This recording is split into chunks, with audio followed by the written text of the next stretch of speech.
We're going to be going through our first video here of polar coordinates and some polar graphing. Um, Maybe pause the video and take a second to write in some of the things that I already have written here. What I'd like to do is just focus on the pictures that we have over here that show what a polar coordinate system looks like. Basically, a polar coordinate system, let me just do this for a second here, is based off of a point called the pole, and then a horizontal ray called the polar axis.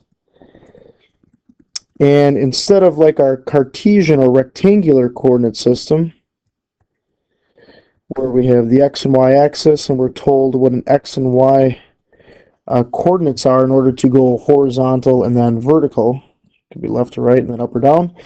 The polar coordinate system instead tells us how far away we are from the pole. We call that r. That's the distance from the pole, and at what angle that point is at on the terminal side that is coming from the polar axis. So for example, and this is how it would be written, instead of xy, it's r comma theta. But as a quick example, if you had something like 3 pi over 4 comma 3, that would mean that we would open up an angle 3 pi over 4 from the polar axis, which would be like this. Now this line really isn't there. Well, the only thing we're really graphing is the point that I'm about to show. But then we would say 3 units away, so I'm just going to kind of put some units on here. 3 units away is where that point would be. So this is where point P would be. But really the only thing that's there is that point P. But it's on a line that's at that angle 3 pi over 4, 3 units away from the polar axis. So let me just get some of those other pieces back on there again. Well, this is kind of hard to just guess where 3 units away is. So what we end up using, if you notice on your paper further down here, are these polar graphs. That way we can easily find angles. We treat this, what looks like the origin there, that's really the pole, and this is the polar axis here, and then we just complete the rest of it there so you can easily see the quadrantal angles, and then all the blue lines are on these graphs that I made are 15 degrees, so each one of these is 15 degrees here, 15, 30, 45, so on and so forth. The red lines help indicate then how many units away we are. So later on when we come down here, we'll scale those out a little bit. Now what I have drawn here is just the pole. We'll throw a pole onto this one. And not that you have to identify that every time, but I think it's good for you to have that on one of your graphs here. And then here's the polar axis, just for some definitions. Okay, and then I just put a point P opening up or on a terminal side on some point angle theta. And then this distance here would be r then. Okay, now this is showing an r value that is greater than 0. If your r value is less than 0, then what we are actually going to do is when we open our angle up, we're going to put our point on the back side of that angle by adding pi to our angle, and then I just call it putting it on the back side here. It's really on this line. If we extended it a little bit further, that's where a point would be if r was negative. Okay, we'll try to show that in an example in a second here. So what we just went over is what it says in those second 2 bullet points there. The weird thing being that if r is negative, then the point is actually going to be on the terminal side of theta plus pi instead of theta itself. So let's graph a few points here and see what that actually looks like. I'm going to scale all these graphs the same to just kind of give us a consistent scale. You can scale them as you're doing problems however you would like them, because I didn't put any numbers on here, but I'm going to go by a half on each of those. Can't talk right at the same time. A half on each of those red lines. So I'm going to just scale these all the same. These will all work for these problems that we have. So this first problem says the point is 2 comma pi over 3. So we are going to be on the terminal side of pi over 3, which is right here. There's pi over 3. So I'm just going to lightly draw that so I can identify that angle. And then the point is going to be 2 units away from the pole. So that would be right there. That's point P. The next graph is the graph -1, 3 pi over 4. Well, 3 pi over 4 would be right here. Oops. It'll look a little bit nicer. But if you notice, we have a negative r value. So what I'm going to do is just extend this all the way through. Because if you have a negative r value, then we're not actually going to be putting it on this terminal side. We're going to be putting it on this side if it's a negative r value. So the -1 tells us that instead of putting it here, we're actually going to put it here. Because remember, this is 1 unit away. Okay, so you're probably thinking, well, let me just label this real quick. That's point Q. You're probably thinking, well, why don't we just say that that's opening with a negative angle then, and just call it a positive R value? Well, we'll find out we can. We can represent any of these points in a variety of different ways. But we also could have said that Q is the point 1, negative pi over 4, and it would give us the exact same thing. Just happens that they give us a negative R value with this one. The next one has a negative angle, -45 degrees, so we're actually on that same line that we were before, but this time we have a unit of 3. Here's negative pi over 4, or -45 degrees. We'll keep it in the same they gave us, and we're going to be 3 units away, so that would be right here. That is point R. All right, the next problem, if you were in class today, or if we got through this problem already together, I think the way that we did it in class today in particular was kind of overly complicated, because I was trying to match what your textbook does, and I'm actually going to kind of back down from that and keep things a little bit more simple here. All right, so what we're going to do is find all the coordinates of this point P that we're going to graph, 3, pi over 3. So pi over 3 is here. And if we keep our scales the same as what we have been doing, why not? It'll work. Then that point would be right here. There's P. Now it's asking us to find all polar coordinates for P. When they ask us to do that, it's going to kind of be like our general solutions when we were solving equations. We're going to do one where r is positive, and we're going to do one where r is negative. So the one where we have r being positive is actually going to be based off the point that they gave us. Okay, when r is positive, the point is 3, pi over 3. But we want to cover all the coterminal angles with pi over 3. So we really could have also 7 pi over 3 as our angle, and we would end up at that same spot right there. So to do that, we say pi over 3 plus 2, n, sorry, my pen stopped working there for a second, plus 2n pi. And that would cover all of those angles that are coterminal and have a positive r value. If r was a negative value, in this case it would have to be -3, because we have to have that same distance. So now we're thinking, okay, I would have to have this as my terminal side then of theta, but then make it a negative r value so that I would put it back over here. So I need to find out what this angle going to here is, but then using that negative r value. Well, that would be the angle 4 pi over 3. So that's what we're going to use here. So -3, 4 pi over 3. And to that, we are again going to add 2n pi to cover all coterminal angles with that 4 pi over 3. Now in class today, what we did, in case you weren't in class, is we found a lowest common denominator so that we could combine these two things together, and then we used what the book kind of gave us here to piece some things together, and I think that just made it way more complicated. So we are going to stick with the two answers that we have here just as our final answers. You know, and I mentioned how sometimes we have multiple choice tests, and you're looking for that multiple choice answer. I'm going to make sure that they are all in this form, and really this is what this is talking about down here. It doesn't matter where you put that. Up here I was really going for just the original 2, that if r was greater than 0, that it would just be, 3 comma pi over 3, just at one point, and then if r was less than 0, that we'd have negative 3, and 4 pi over 3 would be our angle to put it on the back side of that. And then to represent it generally, this is what we would do, is add those 2 end pi's. Okay, we won't worry about getting a common denominator in those things. We'll just leave it like this. Keep that simple.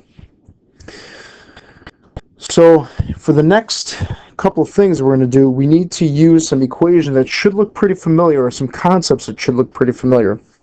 So what you should do right now is pause the video and make sure you get those written down, and we're going to use those to help convert from polar to rectangular coordinates and vice versa. So in example 3 here, we're going to be given a polar coordinate, and we're going to put that into our rectangular or Cartesian coordinates. So we'll have an x comma y point when we're done. So let's just think about what this 5 pi over 6, where that point is. 5 pi over 6 is in the second quadrant. Okay, and what I'm kind of doing here is overlaying the polar graph onto the Cartesian coordinate system and kind of thinking about both at once. Because really this is in the polar coordinate system, but our answer is going to be in the Cartesian, or the rectangular. So 5 pi over 6 would be in the second quadrant, which we know is negative positive, right? Negative cosine, positive sine. That's going to come handy in a second. And if we are 3 units away, wherever that is, somewhere out there, I'll just lightly draw in that 5 pi over 6 there. We're 3 units away. That's where this idea of, well, if we were just finding the point in the unit circle, we could just use cosine and sine of 5 pi over 6, and that would give us the point in the unit circle. But that has a radius of 1. So we want to scale it, like we did with vectors, so that it has a r value of 3. So what we're going to do is use that idea to find the cosine of 5 pi over 6, which would be negative because we're in the second quadrant. Pi over 6 is a reference angle. The cosine value then would be the square root of 3 over 2. So the x value is going to be negative 3 square root of 3 over 2. Our y value, we're actually going to start piecing this together here. So p point in the rectangular or Cartesian coordinate system is going to be negative 3 square root of 3 over 2 as our x value. And then our y value is going to end up being 3 times the sine of 5 pi over 6. That's positive. So we're going to get 3 halves here.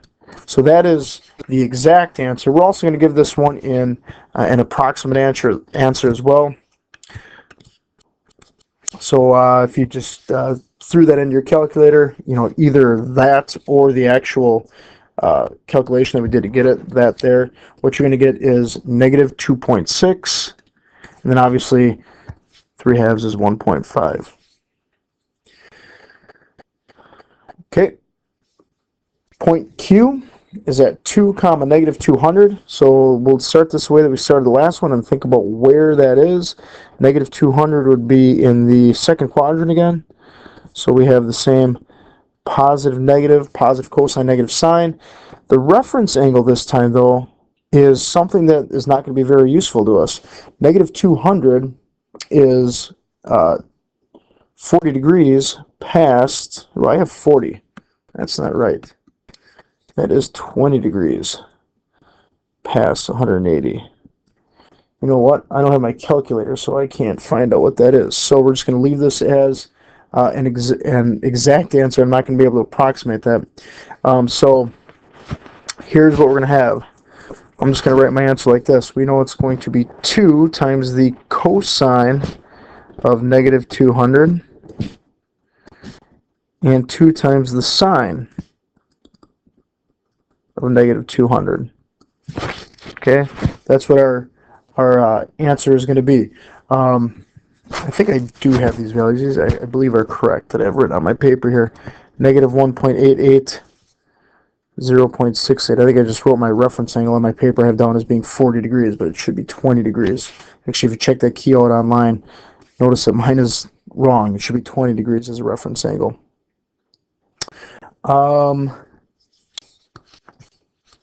That is going from polar to Cartesian. So that's our answer there. So now we're going to go in the other direction. We are going to be given some rectangular coordinates, and we're going to turn them into polar coordinates. So our final answer in the end is going to be in the form r comma theta. So if you think about what we need, we're definitely going to be now using these two equations to help find r and theta. So it doesn't really matter what order you do that in. We know that r is going to equal the square root of -1 squared and 1 squared. Obviously, this is just going to be the square root of 2. But what we're going to do is give both a positive r value and a negative r value in these answers, because it says find two polar coordinates. So I think it's a pretty legitimate way to give our two answers there. It doesn't come out and say one positive, one negative, but that's what we're going to do. So to remind yourself of that, you take the square root. If you want to put positive, negative square root of 2, that might remind you of that. So one of our answers is going to have that positive square root of 2, and the next one's going to have negative square root of 2. Now we just need to find out what our angle theta is. Well, this is a pretty nice one, because 1, -1 is in the second quadrant. Oh, we like the second quadrant in these examples today. So we know that since it's 45, 45, 90 triangle, that our reference angle is 45 degrees, and that the angle that we have here is really 3 pi over 4. But if that wasn't so nice, and what you would use is that inverse tangent of y over x. Where's my point? Sorry, y is +1. Inverse tangent of y over x doesn't matter, because you're going to get -1 here no matter what. Now, if you do that on your calculator, if you didn't have nice values, remember that the inverse tangent is going to give you an angle down here if you have a negative value, right? So you're going to have to use your answer as a reference angle in the second quadrant. So if you did use your calculator, you're going to get that theta equals -45 degrees. Let's say it slipped your mind that you actually knew what that was and you typed in your calculator. You can't use -45 as your angle, though. What you need to do is use that reference angle of 45 degrees in quadrant 2. So we really have 135, or we're going to keep things in radians here, 3 pi over 4. Okay. That goes with our positive one, because that's on that terminal side, then that would be 3 pi over 4. If we extended that 3 pi over 4, or if we added pi to it, we would be on that purple line right there, and then we could use a negative r value, and that would put us back onto the blue line. So that purple line right there, if we picture that being a negative acute angle, is going to be negative pi over 4. So our other answer is going to be negative pi over 4. I'm just going to put a little and in between here just to show these are two different ways of representing that same point, -1, 1. -3, is our last point here. -3, that is remember this is a rectangular point, so that is just back here. There's -3, it's on the x-axis. So we know that the r value is 3. If we have an r value of 3, it's because we've opened up onto that terminal side of pi. If we use a negative r value of -3, then we would use this value, which is actually just 0 radians. So this is saying don't open up off of the polar axis at all, but since it's -3, you put it on the back side, or pi more than what your angle is, so that would be at that pi, and so both of those represent that same point. The rest of this really shouldn't have been on this page. I think this is the only place I could fit it, or maybe I should move this up. That's all we're doing for 6.4a. We'll do the equation conversions in part B, which would be on the next video.